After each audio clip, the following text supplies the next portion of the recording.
And so what we're going to do is to look at how you can get a roadmap of literally all those priorities that you have in your business, all the goals that you have, all those nagging little projects that you don't really want to do, but you have to, and you're going to prioritize those and see, okay, which one should I tackle first and which one is going to give me the best results? So there's three main ways that you can grow any kind of business, but especially a small business. And that is you can get more leads, you can get more sales, and you can get your current customers to spend more with you, which is called customer retention. Now let's clarify each of those and what I mean by each of those terms.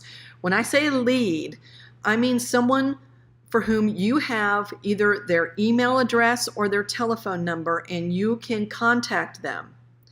So I'm differentiating from people who are just visitors to your website. That's not good enough because you can't get in touch with them again unless you retarget them with the Facebook ad, which you can do.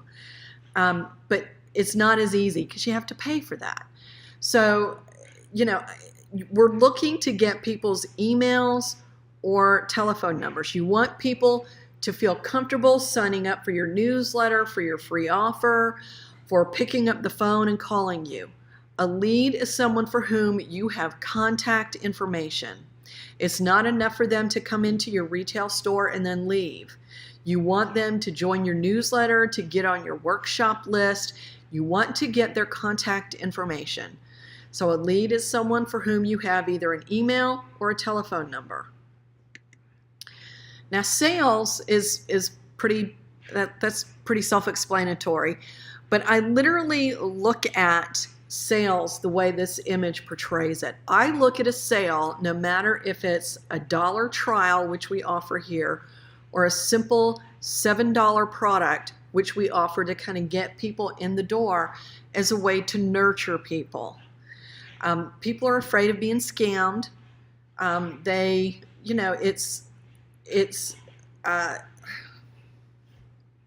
I want to say this? It's easier to get people in the door for a small amount of money and then earn their trust. And so you want to focus also on sales, obviously, but don't feel like you have to go for the big dollar sale right away. If people are spending as little as $1 with you, that counts. That counts. So, we're starting with the small sales, which you see here in this photo, and then we want to get to the bigger sales, the customer retention. Because once somebody spends a small amount with you, you want to be able to over-deliver with them so that they get such a good result that they want to do more business with you. And so how does that work? How does customer retention work? Well, customer retention basically is customer success. If you can enable your customers to be successful with what they want to do, then that's customer retention, because they will come back to you again and again and again. So again, those three methods, I'm going to go back to that little chart, are leads, sales, and customer retention. And those are important because we're going to actually be measuring things down the line. But this is super simple, so it's not numbers at all. So if you're like me and not a numbers person, no worries. Okay, so how are we going to do this? How do we identify, how many leads we're going to get, how many sales, how much customer retention? We're going to use something called the ICE growth formula. And ICE it's an acronym for three things. And it allows you to make business decisions objectively. Because especially if there's more than one person in your business, you may have one person who's really up on doing, goal A, but you may be more focused on project B, and your employees may be focused on something else. Or if you're a solopreneur or an entrepreneur who's got a small team, it's all up to you. You've got to make these decisions, and sometimes you just need somebody to say, what do I do? what do I do in the next quarter, in the next week? What do I do today? And this is what's going to help you do that.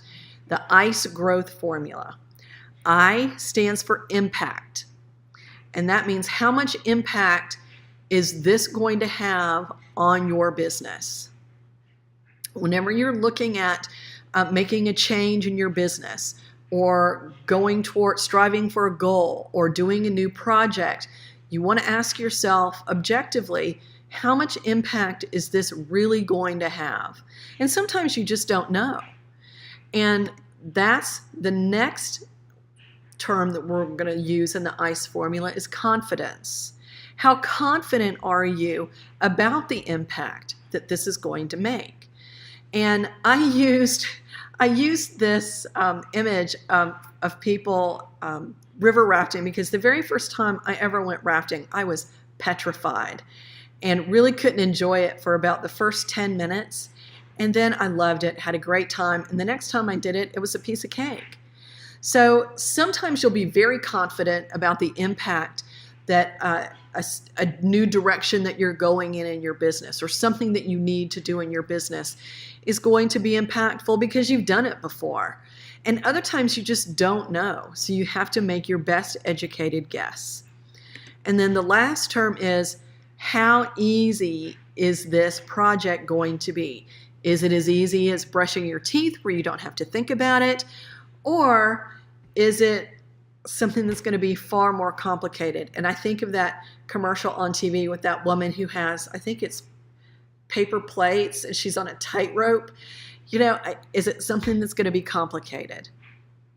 And so what you're going to do is to combine all of these things, leads, sales, customer retention, with impact, confidence, and ease. Now that sounds complicated, but I promise you it's not, because you're going to get a template.